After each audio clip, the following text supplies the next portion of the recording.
Hey there, everyone. It's Aaron with the Mind Half Full. Been a couple of weeks. Sorry for that. Some things went on, but back on track. I have my first guest speaker with me here today, and it is Ryan. What's up, everybody?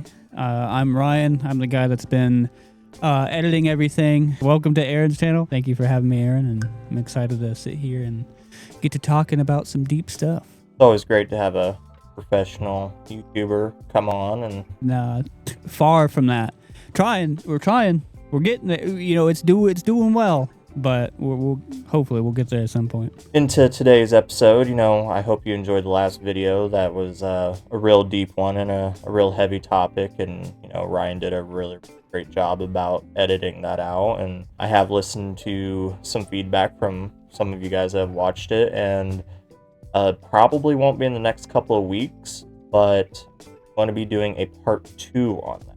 Oh, so you heard that people wanted a part 2? I didn't know that. Yep, I meant to say something to you about that earlier. Some people pointed out that I talked about the signs to recognize, about recognizing people in that position, but not necessarily how to react and how to handle that. Give a part 2, a little bit deeper dive, but I really want to put some time and effort into that video, just because, like I said, those of you that I talked to about it, gave me your feedback, and I heard it, so I want to do my best to deliver on that. Obviously I want to give Ryan the time he needs to deliver you guys a good product. Yeah, I like it because I got onto the thing and made an editor's note for everybody to see it. Yeah, that was a very touchy video, obviously, for the obvious reasons and stuff like that. And for me, editing it, I wanted to make sure that, I translated everything that Aaron said properly and made sure that everything is, well done and as much as I possibly could with, the amount of time that I had. Also because side and everything else like that is a touchy subject for me. I lost a very close friend to it. I myself battled it and had my own, shortcomings with that. So I'm glad to hear that people want a part 2 of that. That's exciting, and we'll be bringing that to you in a couple of weeks. I'm going to do another video probably the next couple of days because there's some things that's going to change with the channel. So I'll give you a quick little 5-10 minute thing about what I'm doing. We're going to go ahead and jump into today's episode.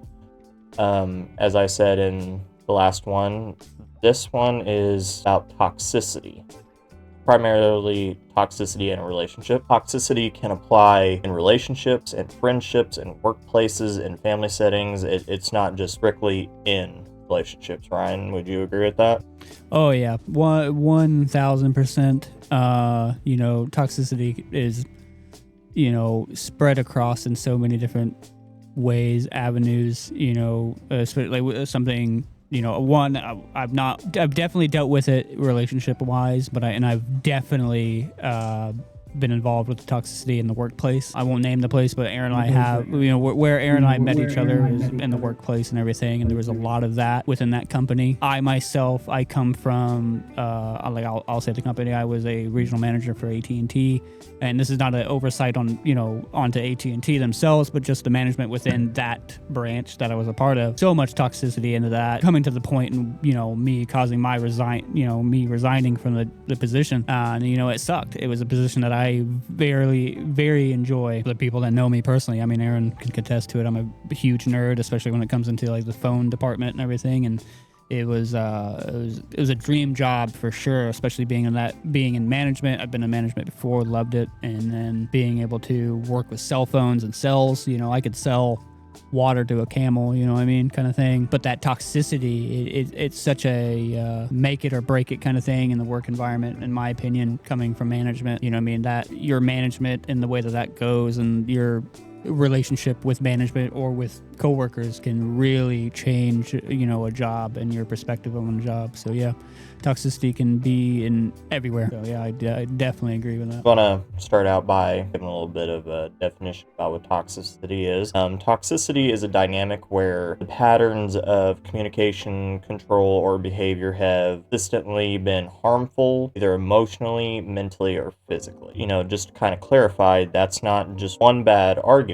It's an ongoing unhealthy cycle. It's just things that keep coming around and around and around. No matter how many times you've addressed it, it just keeps happening. That is toxic. That is a ongoing, repeating pattern of behavior. And again, it can be emotional, it can be mental, and it can be physical. Some common signs of a toxic relationship, and Ryan, feel free to, jump in on any that I miss here, constant criticism or belittling, disguised or dressed up as jokes or tease. Hey, that shirt makes you look fat. And then when someone gets offended, it's like, oh no, I'm just kidding. It doesn't really make you look fat or anything. That's a form of a common sign of a toxic behavior. Yeah, those kind of like, I guess you can maybe even consider it like a microaggression to a certain degree. Just as little things. It's like, yeah, I think you hit the nail on the head there of saying something just out of pocket, but then trying to run away from it as if it was a joke. When it's like, no, it's just say how you feel kind of thing. I've definitely been involved with that one for sure. No, that one, you hit the nail on the head for that one. Yeah, and I've been there myself, X, Y, or Z, whatever it was at the time, and then, I would take a certain kind of way, and then they'd come back and, babe, I'm playing, like, it's not really a big deal or anything. So another one is gaslighting, making you doubt your own memory or your perception of how a situation happened, or making you think that you're crazy, that you're imagining things. That is a very, very common and a very, in my opinion, one of the top most toxic. Oh yeah, no, I think gaslighting has become very, I say like popular, I guess, anymore. Hear about it a lot. It's like I said, it's one of those, like where Aaron just said, one of those toxic traits that has become very well known at this point. Like the light is shined onto it very hard this day and age. Weirdly, gaslighting has become such a normal thing, and I wouldn't even say maybe a normal thing. I feel like it's been such a normal thing for a long time, and people are finally starting to realize it and understand it, pick up the signs of what gaslighting is. Gaslighting is the worst ones. It's such a, in my opinion, such a low blow kind of thing to try to form a manipulation and stuff like that. Such a crazy concept to me to try to attack somebody in such a way into making them believe that, like, no, you're wrong, and just, confusing you in that way, and just trying to basically reflect or deflect everything back at them to get themselves out of their situation and out of the wrong that they've done and the toxicity that they're creating. Gaslighting is the worst. I think the absolute worst, in my opinion. For sure it is, and it's taught at such a young age too, which really does bother me. And then it just becomes someone's norm, and that just becomes part of who they are, and that translates over into their relationship. So I just don't think that that's healthy. Ryan and I could probably go on for days about gaslighting. We have some other things to cover with it. So, I mean, we could probably do a live or something. And I could probably write a memoir of, gaslighting and the amount of gaslighting that I've experienced in my time of dating or dealing with family members or any such, anything of the such, for sure. that gaslighting, I feel like, could be its own video in itself. So some of the others, you've got control disguised as care. I just don't want you talking to them because I love you. That's a toxic controlling mechanism. Basically, in my opinion, it's that they feel unsecure in the relationship. So then they have to control who you do and do not talk to and who you do and do not hang out with. They may say they do it or say it because they care, but in all actuality, it's more so they're being controlling in a toxic manner. Yeah, that realm of things. Controlling is such, at least for me, I see it a lot in social media and stuff because I am somebody that's active on social media due to, I don't like to be, but, due to doing my channel and everything, I have to be. Being active on there, I do see a lot of this debate of controlling and everything. So there's a white line between controlling and, controlling slash toxicity and also boundaries and everything. But it's more or less trying to find the signs of which one that you're dealing with. You know, the ones in the form of toxicity, in which what we're talking about today is, you know, like what Aaron said. You know, it's that being insecure of your relationship and doing it to having control over it. This man or woman has not necessarily any sort of insecurities or anything of such. They just want to control you because they think that they can, and they'll go do whatever they want to do. But, you know, I'm also somebody that believes in boundaries and stuff like that, you know, like asking your partner, you know, just the pure respect of your partner. In the sense of, you know, I'm not going to speak to this person because I rather A, have a past with them, B, it makes you feel uncomfortable. You know, there's a line between it. You know what I mean? I believe personally that, you know, it's just about finding that line. And, you know, if they're just being like, hey, I don't want you talking to this person, you know what I mean? And that's just it. They just cut it off as in like, hey, stop talking to this person because whatever. That's... You know, I think that's when you start to get into that line of, you know, why can I talk to this person? Like, what's the issue with it there? You know, if they're not giving you any sort of reason, but just because they said, you know, that's whenever you need to start looking into it a little bit more, in my opinion, and where it starts to enter that toxicity side of it. But, you know, if somebody is leading into it respectfully, you know, and calmly, and being like, hey, I would feel better if you didn't speak to this person because of XYZ reasons. You know, you have a past with this person, rather it be, you know, you dated, you know, have, you know, a sexual past with them, or any sort of, you know, past, you know, because I think this whole thing can even dive into family. I see it. You know, current relationship, you know, they have an issue with, they had an issue with an ex that was very controlling of, they couldn't see family members and stuff like that. And, you know, that's another way that it can get into the controlling. You know, they can control you from who you see parents wise. It's not just, you know, relationship to relationship. You know, they can stop you from seeing parents. And that's when but then that has the same thing that I was saying about the person to person thing. You know, if they're cutting you out from family members, you know, due to the toxicity of family members, then, you know, that's a little bit different because, you know, if my partner has family members that are completely disrespecting them and being this utter, just terrible people towards them and disrespectful, I'm going to, you know, advise that, like, hey, for the betterment of our relationship and the betterment of you, like, I see these people taking advantage of you and these people, you know, hurting our relationship. And, you know, I'm going to step in and be like, hey, maybe we should step back and, you know, or whatever. That I don't see as controlling. That I see as like a boundary, and as I see for, you know, a respectful, you know, a respect thing. You know how I see it. I don't know if I don't think everybody agrees with that. I know some people don't necessarily agree with that, but, you know, it's okay to have boundaries, and it's okay to ask, you know, for those boundaries with a partner, and ask, you know, to respect certain things. Something that I've always done in that realm is like, you know, I will never tell anybody what to do, but I will tell people what I will and will not put up with, kind of thing. Ryan was there with me through my relationship and then the breakup as well. And, you know, Ryan, during that about 1.5 year relationship, I think I only seen you 1, maybe 2 times during that whole time. And, you know, that ties into isolation from friends and family too. Constantly with her at her family and friends, and, you know, never really with my family friends. Brian can attest to that. Was, you know, during that whole relationship, basically, you were there the night that her and I basically met. I think there was one time after that after her and I made it official, that you and I hung out until after the relationship ended. Yeah, I think, I was there the day that you guys met. You know, we hung out, did our thing.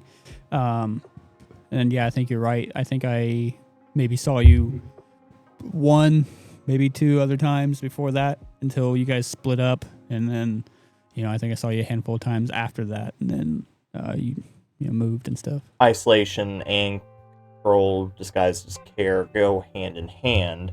Then you also have walking on eggshells, feeling like you have to monitor every word or action because you don't want to trigger your partner, or you just don't want to fight. Yeah, that was not to cut you off or anything. That's something that I can say that I've dealt with. I dealt with that very hard in a relationship a couple years ago. I can speak on experience. I can speak on experience for a lot of these. Your boy's been through it in the toxic relationship thing. Aaron can contest to that for sure. I was there for that. But like, yeah, walking around with eggshells, relationship before that one, that's a lot of what it was. It was like, it was anything.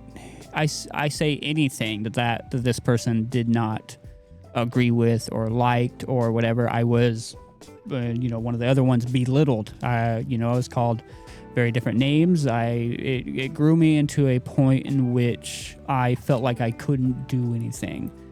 For example, cleaning out a Keurig, actually, like it was just, how the Keurig has like that water tank in the back, you know what I mean? That you can just that you fill it up so that way, it fills up with water and does its thing. But that part comes out. That water tank is detachable. You can take it off, take it to the sink, and, fill it up with water. My partner at the time, she would, take a glass of water and fill it up and just do that, which takes forever. At least I'm lazy. I don't want to sit there and fill up 3 glasses of water to pour it in there and do all that. Like, I'd just rather take it up over there, fill it up at the sink, and then bring it back. So that's exactly what I did. She was standing there with me because we both wanted coffee, and I picked it up. I took it out, and she started yelling at me for that, and was like, she called me a certain name that, you can't really say on YouTube, questioning my intelligence, if that gives it away at all. She, after that, it just, it shuts you down. I don't know if anybody's seen, or if Aaron, if you've seen any of those memes of, like how easy it is for men to go nonchalant. That was something that's what it kind of did. After that interaction, I just kind of shut down a little bit. You know what I mean? I was too scared to even, like, not like scared, but just worried to say absolutely anything, because like something so simple as taking the back of a Keurig off to fill it up, it caused such a stir and such a reaction. So I can speak heavily on the eggshell one. It's not a fun time. Yeah, and I had mentioned a video that I had seen of, a man having a deep thought with a woman, and then really shut him down, and you can see where he shut down. And I've been there too. One instance in particular that I remember was it was like a Saturday morning. We were both off work. She woke up, I woke up. I was trying to give her attention and just talk with her, and she was in a just aggressive mood for no reason. And I'm like, what did I do? Why are you taking this out on me? And literally when I asked her, I was like, why are you being mean? She just said, I don't know. Like, I just feel upset. And then after that, it was like, every time I woke up, I would, instead of, try to engage her as soon as I know she was awake, I would sit there and watch and try to pick up on her mood before I would say anything, just so I didn't have a reoccurrence of that aggressive and mean behavior towards me. Yeah, it's a tough one because it makes you feel small. You know what I mean? And it's not a good. Sure, it does. It's not a good feeling because it's your partner is supposed to be that safe space. You know what I mean? No matter what you go through, no matter what you dealt with during the day at work or anything and such, your partner's supposed to be there for you at the end of the day, rather than, both sides of it, not just one side. The man's not just supposed to be doing it, the woman's not supposed to be doing it. The safe spot and the safe space for a relationship has no,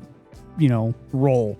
It's both partners, no specific person to do it. And, for you to be able to come home and then have to walk around all this stuff and make sure you don't say these certain things or do these certain things, be too loud or play the game or whatever. It just, this is not, it's not okay. That's an extreme toxic thing for sure. I mean, she could lay there on her phone and watch her reels and whatnot. And then when I would try to do it, she would tell me to go put in headphones or turn my volume down, basically to the point where I couldn't hear it because it was bothering her. But then there was no consideration for the fact that hers was bothering. Scorekeeping is another thing, and I will admit I have been guilty of this, not in a malicious manner, but just because I was weighing the commitment of the relationship. I have done X, Y, Z, double A, double B, everything for you, and I've got A, B. Scales are way out of balance here. I'm doing more for you than you are for me, but I know people that have done it in a malicious manner of well, I do this, this, and this, and you can't even do this. Yeah, no, I've been involved with that myself. I will also admit I'll say I've never openly done it, but I've definitely from time to time have had that thought of, I do this, I do that, I, do all these things. So like, why are you doing this? I don't think I've never necessarily been like, I do all this and you should do this or whatever. But I've definitely like compared and contrasted outputs of both sides of things. Like what that side of the relationship is putting in and what my side of the relationship's putting in, for sure. And I've also had the other side do it to me. You know what I mean? Them come at me and be like, well, I do this. And, what do you do? And then obviously I would lead in with what I do or whatever. And it just, ends up turning into an argument and whatever. This is definitely a very huge toxic thing. Because you and your partner, it's called a partnership for a reason. You guys are there to work together and to make, you have a job, you know what I mean? And you have a partnership in that job. Just like Aaron and I, we have a partnership. He creates these videos. I edit for him, and it's a partnership, We're working on it. Just like James and I for the channel, for my channel, our channel, we're a partnership. So we come together and we do our things, and, you make it work. I do certain things and James does certain things. And now if I were to compare and contrast it, like there's objective facts and stuff like that. And James and I have talked about it. If you're fans of the channel, if you've watched the channel at all, we've openly talked about it on the channel of some of the things that I do are a little bit more than what the things that James does. But that's just because, one, I'm a control freak. I like to be in control of things and do certain things, and James is okay with that, and he understands it. I like to do the editing. I'm the only one that really knows extensive editing, So yeah, but James still pulls his weight, and he still does his stuff, and it's coming to that understanding. But like I was saying, with a partnership, it's never, ever, ever going to be 50-50. The people that tell you that relationships are 50-50 are completely wrong and are delusional and have never been into a serious relationship before. Relationships on a good day, it's going to be 50-50. Yeah, whenever you guys are both in your good spaces and stuff like that and taking everything, yes, it's going to be 50-50, you know what I mean? But there's going to be days it's going to be 70-20. There's going to be days that it's 90-10, you know what I mean? Or 99-1 or 95-5.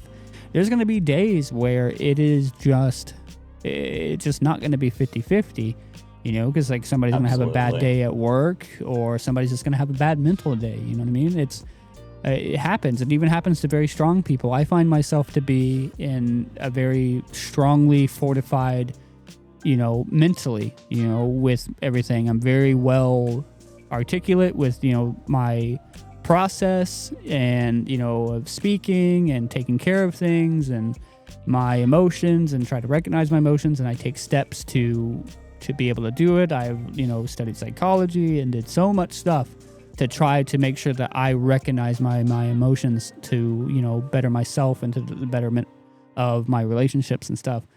But there's still days where I just can't, you know what I mean? There's days where I'm just down, you know what I mean? I can't do it because, I myself, I've been through a lot in my time on earth, and, there's days where I slip.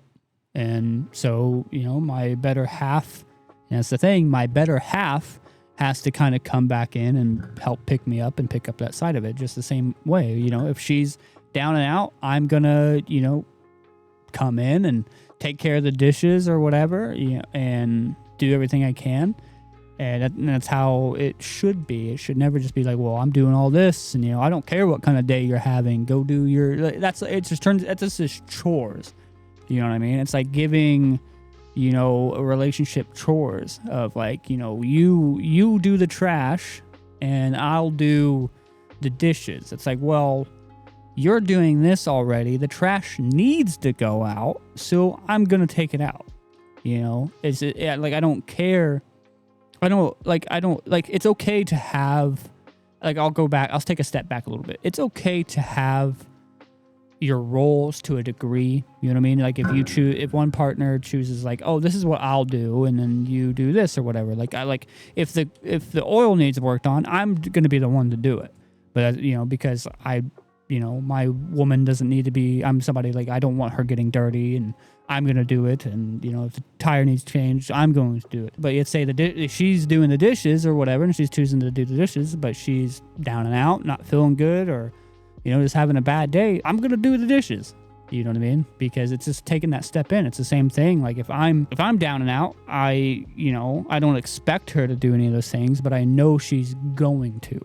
You know what I mean? Because like I'm, confident in that relationship and confident in the partnership, like I was saying. And I've been guilty of that myself. So there's been times where I've been down and out, and she had to pick up more, and then there were times where she was down and out, and I had to pick up more. But then just some of her dad said that now after almost 2 years to reflect on it, we're actually like 9 days away from it being 2 years since her and I separated. Looking back on it now, I realize he was right. Once you start keeping score, even if you're not doing it in a malicious manner, once you start doing that, you've done already doing it. Because once you start, you're going to notice it consistently, and then it's always going to be bugging you in the back of your head.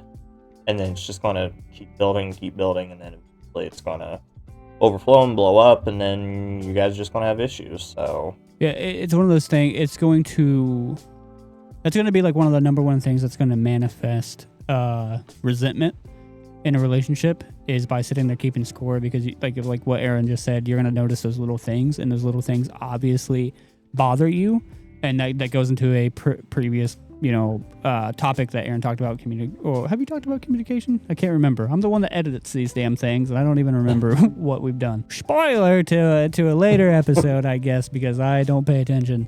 That comes into communication. You know what I mean? If things, if something bothers you, speak up. You know what I mean?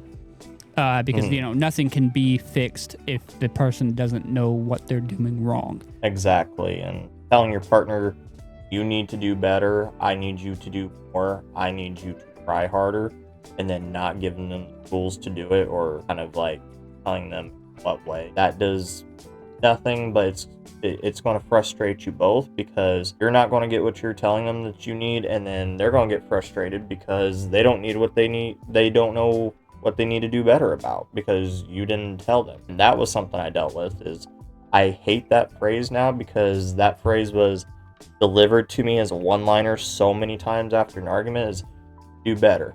I need you to do better. I need more effort. Okay. In what way? You have to communicate and give us the tools. And I say us, men and women, both sides of the aisle, got to give them the tools to build this bridge. They're not mind readers.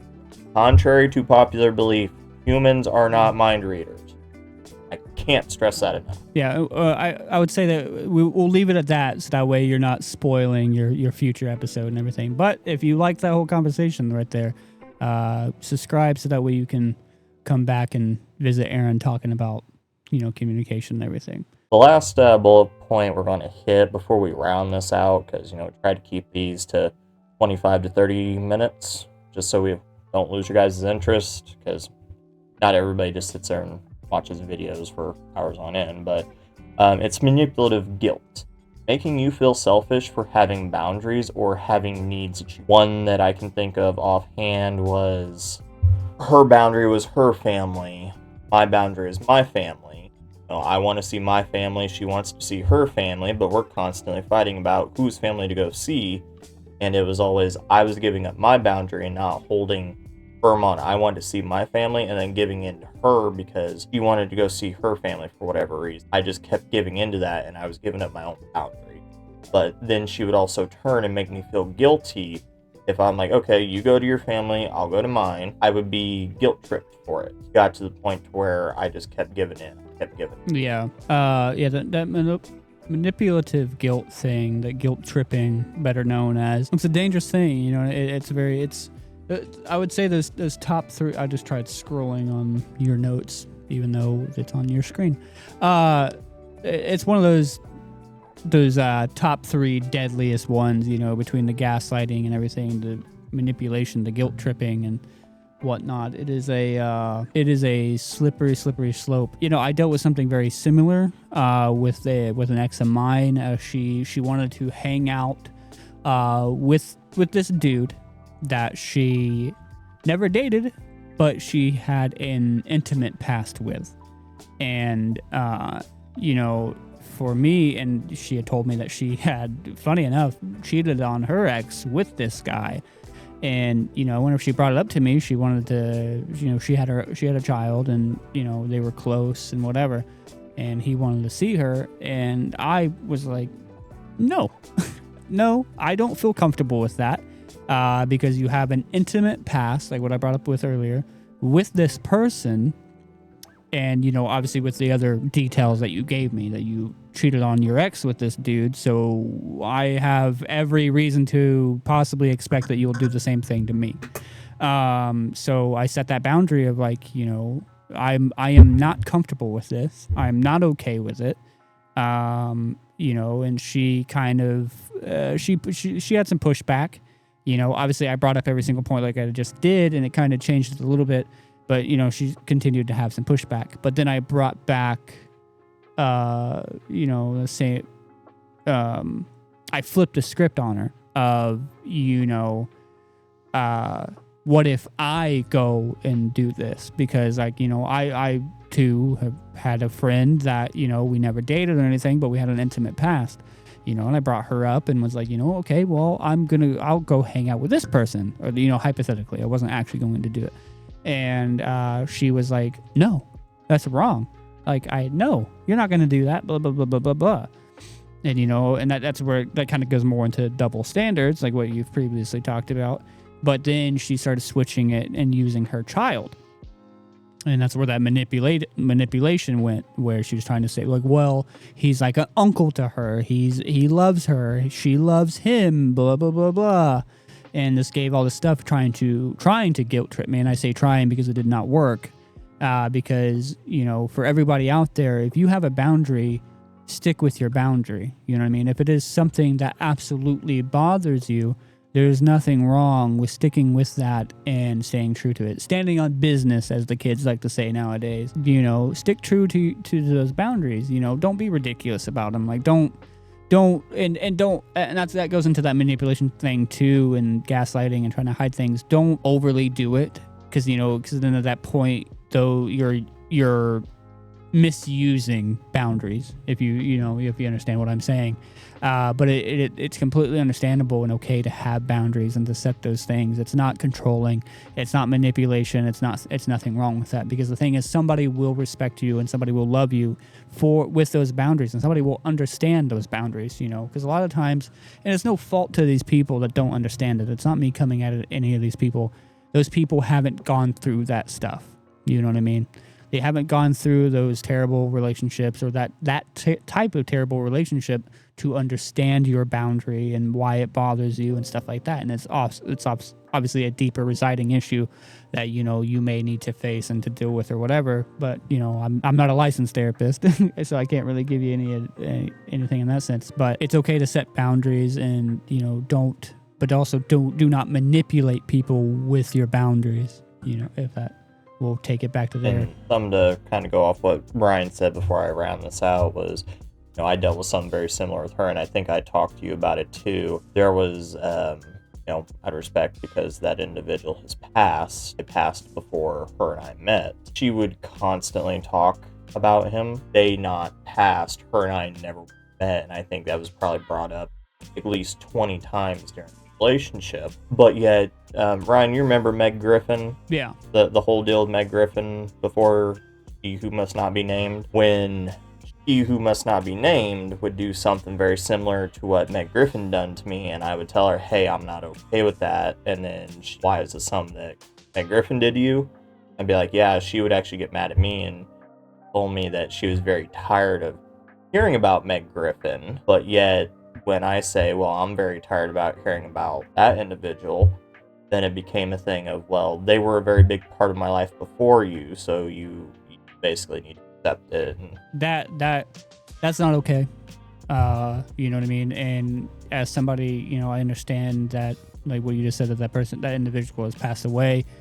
And, you know, I get that. And, you know, as somebody that has a very important person pass away in his life, granted, it wasn't like a, you know, a partner or any such, that's like that. It was just my best friend.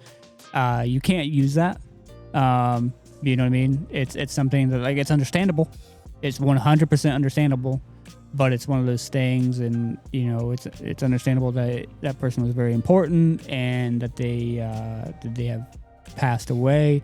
You know, and some can maybe argue, well, that person is, you know, they're gone. So it's like, I don't know what you have to worry about. But it's one of those things, too, of like, it still hurts mentally to be necessarily compared to a person, rather than they be alive or deceased.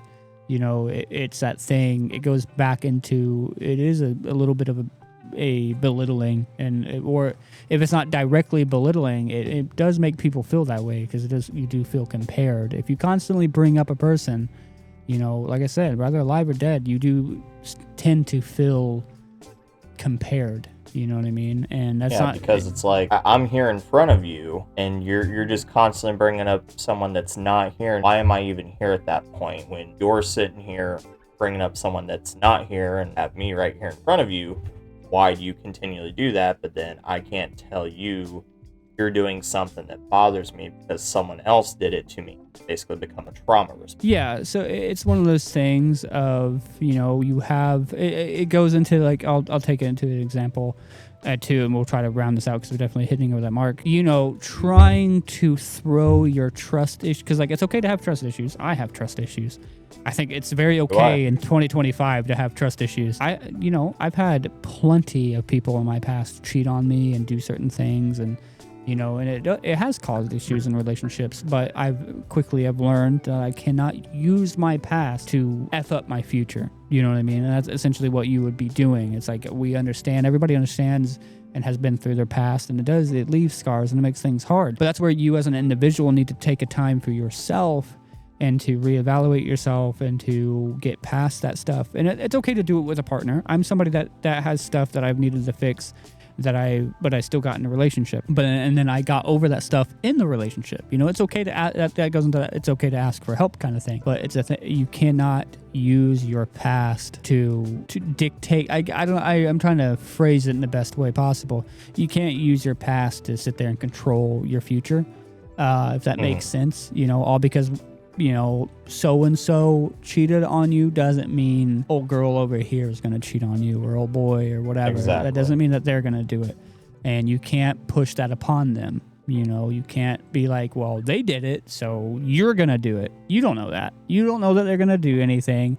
Honestly, they could be the love of your life and never do, and just treat you absolutely amazing. But you won't know that if you continue to push it onto them, or if you, like, decide not to go into the relationship or do anything like that because you're too afraid of, you know, so and so. But I'll leave it at that. We'll cut this off. How about that? We're way over time. So I'm gonna go ahead and round this out. So we didn't get to cover everything in this video, so Ryan and I are going to do a part 2. So make sure you come back for that, because we're going to get on the back end of things, and then, you know, kind of how to break the cycle. As I mentioned earlier, there's going to be a video about 5 to 10 minutes I'm going to put out before this one comes out. Basically, I'm going to overlay how things are going to do, because I need to change up the channel for a little bit, just due to my work obligations. The next video for this is going to be Toxicity Part 2. Going to go ahead and say goodbye for this video. You know, remember, be kind. What you do next matters. Try to live the best you can. Going to go ahead and say goodbye and head over to Sweet Nostalgia to give Ryan some love on his channel for all you 90s and 2000s babies. Yep, I guess I'll put a shameless plug right here at the end of the video. If you are, like Aaron just said, if you are really big into nostalgia, reliving your childhood, getting into things like that, head over to Sweet Nostalgia. I myself and my buddy James, we do that channel. We go live every single Wednesday at 7 p.m. Eastern time. Do a live podcast every Wednesday, and then also we post gaming videos, like where we play nostalgic games, or we do tier listing stuff that we grew up with. Like Aaron said, you know, all that stuff is free. Go have fun and be safe.